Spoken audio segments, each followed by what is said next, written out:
Everyone, welcome back to my channel and welcome yet another new video. তো সবাই কেমন আছো? আশা করছি সবাই খুব ভালো আছো। আমি তো ভীষণ ভালো, ফুরফুরে এক্সাইটেড আছি, কারণ আগের ভিডিও তোমাদের সাথে শেয়ারই করলাম যে বারাসাত থেকে আমরা বাসে উঠেছি নর্থ বেঙ্গলের জন্য। তো শিলিগুড়িতে রিচ করে গেছি।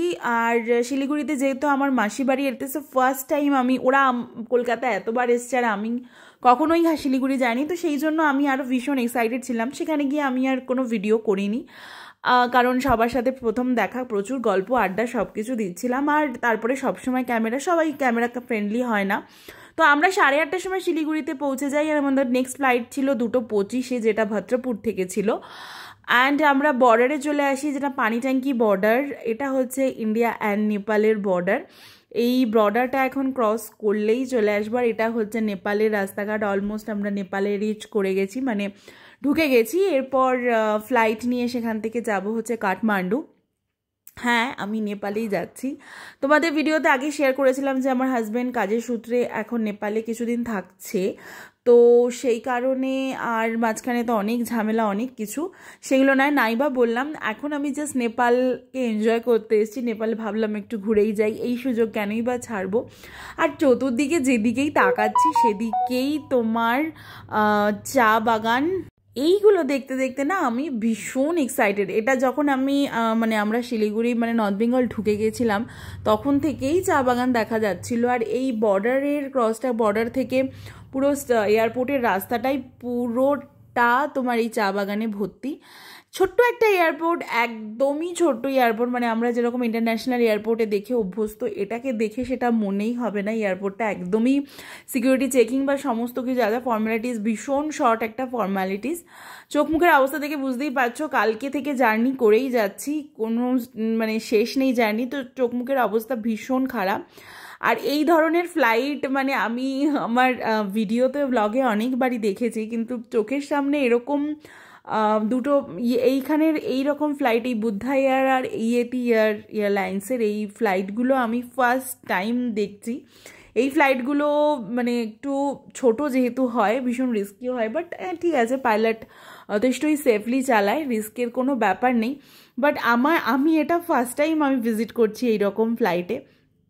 ভীষণ রোদ, রোদটা যেরকমভাবে চোখে লাগছে আমি বলে বোঝাতে পারবো না। এখানে ওয়েদার প্রচণ্ডই ঠান্ডা ঠান্ডা ওয়েদার, কিন্তু দিনের বেলা যে রোদটা সেটা তোমাকে পুড়িয়ে দেবে। এয়ারপোর্টের সিনারিওটা ভীষণ সুন্দর, আশপাশটা ভীষণ খোলা, ভীষণ ফাঁকা একটা জায়গার, এত গ্রিনারিজ, পাহাড়। সত্যি এখনও পাহাড়ে তো রিচই করলাম না, জাস্ট তার আগেই এই গ্রিনারিজটা ভীষণ, যেদিকেই তাকাচ্ছি সেদিকেই শুধু গ্রিন গ্রিন গ্রিন। আমাদের কলকাতায় অলমোস্ট গ্রিন গন, গ্রিনের কোনো চিহ্নমাত্র খুঁজে পাই না। আর এই হচ্ছে ফ্লাইটটা দেখতে কিন্তু মোটামুটি, এখানের পাখাটা সামনে থাকে। ছোট্ট একটা এয়ারলাইন্স, একদমই ছোট্ট, ভীষণই ছোট্ট, যেটা ওটাতেই কোনো বাস করে যেতে হয় না, একদমই হেঁটে যেতে হয়। আর আমি চোখে এখানে তাকাতেই পারছি না যে আমি কি যে ভিডিও উঠছে, ফ্লাইটের ফুটেজ যে কী হচ্ছে আমি নিজেই বুঝতে পারছিলাম না। তো চলো ফ্লাইটে উঠেই যায়। এয়ারক্রাফট ছোটো বা এয়ারলাইন ছোটো হলেও আমার এদের সার্ভিসটা কিন্তু খুব ভালো লেগেছে। ওঠার সাথে সাথেই অ্যাপি ফ্রিজ ড্রিঙ্ক দেয়, তারপরে 2টো লজেন্স দেয়, অ্যান্ড দেন দেয় হচ্ছে পিনাট। তো যেগুলো আমাদের এই এয়ারলাইন্সগুলোতে একদমই না। তো ফ্লাইট টেক অফ করে আমি একটু স্কেরি হচ্ছিলাম, যেহেতু ফ্লাইটটা একটু ছোট, তো আমার এমনি টেক অফে ভয় আছে। এতবার ফ্লাইটে ওঠার পরেও আমার টেক অফে একটু তো স্কেরি লাগেই।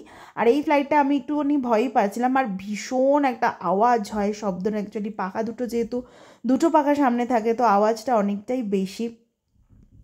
বাট তোমরা যারা যদি কেউ নেপাল ঘোরার প্ল্যান করে থাকো, আমি ডেফিনেটলি তোমাদেরকে সাজেস্ট করব, প্লিজ প্লিজ প্লিজ ফ্লাইটে নেপাল ল্যান্ড করো, কাঠমান্ডুতে।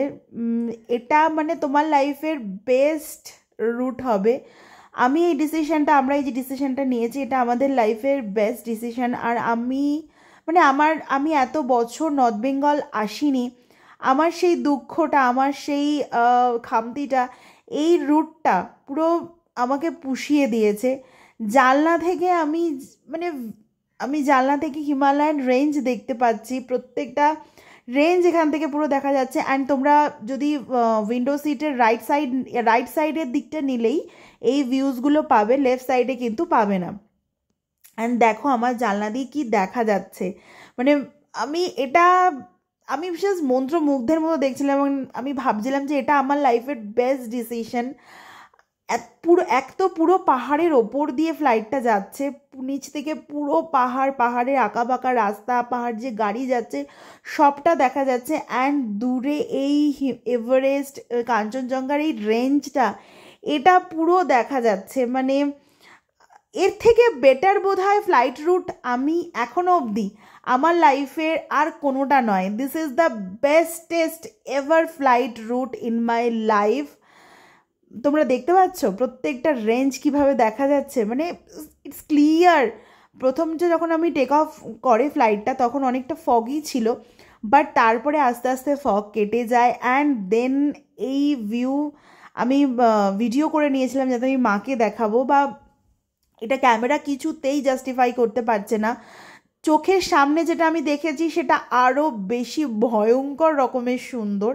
ক্যামেরাকে কোনোভাবে জুম করেও আমি কোনোভাবে জাস্টিফাই করাতে পারবো না, বাট আমার লাইফে সার্থক, আমার লাইফ সত্যি সার্থক। আমি কোনো দিন দার্জিলিং বা এই সাইডে আমি কোথাও যাইনি, তো সেইটা আমার লাইফের সেই যে খামতিটা, সেই জায়গাটা পুরো পূর্ণ হয়ে গেছে।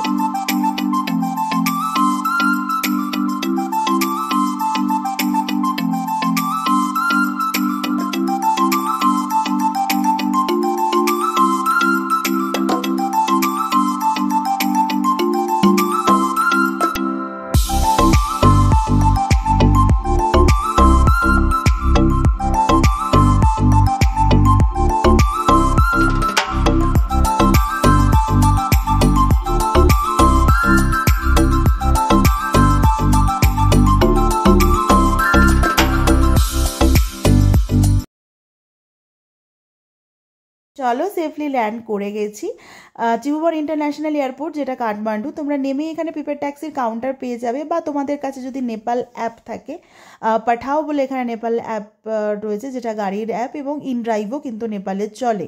ইন্ডিয়ান সিম নেপালে একদমই চলবে না, অবভিয়াসলি সেটা জানো। এখান থেকে এনসেলের সিম তোমরা বাইরের কাউন্টারে নিয়ে নিতে পারবে। আরেকটা কথা, নেপালে কিন্তু আমাদের ইন্ডিয়ান 500 রুপিস নিয়ে কেউ আসবে না, এখন অনেক জালিয়াতির ব্যাপার আছে। 100 রুপিস এখানে নোট এখানে অ্যাকসেপ্টেবল। তো তোমরা প্রিপেড ট্যাক্সিতে ইন্ডিয়ান রুপিতে 500 টাকা নেয়, আমরা যেখানে গিয়েছিলাম, আর নেপালিতে 800। আর তোমরা কাউন্টার পেয়েই যাবে, পরে তোমরা নেপালি রুপিতে এক্সচেঞ্জ করে নিতে পারবে। নেপাল সিটিটা অ্যাকচুয়ালি ভীষণই নিট অ্যান্ড ক্লিন। অ্যান্ড ব্যাপারটা হচ্ছে এখানের ভিউটা ভীষণ, মানে আমি যতটুকুনি গিয়েছি, তুমি যেখানেই দাঁড়াও না কেন সেখান থেকে ভিউটা খুব অসাধারণ। তো এখন থেকে বেশ কিছুদিন নেপালের রাস্তাঘাট, নেপালের কি করছি না করছি সব কিছুই তোমাদের সাথে শেয়ার করব। নেপালের কালচার সবটা, যেটা আমি যা করব সবটাই আমার ভিডিওর মাধ্যমে শেয়ার করব। ভিডিওটা ভালো লাগলে definitely like, share and subscribe করে দিও। দেখা হবে নেক্সট ভিডিওতে, ততক্ষণের জন্য সবাই ভালো থেকো, টাটা।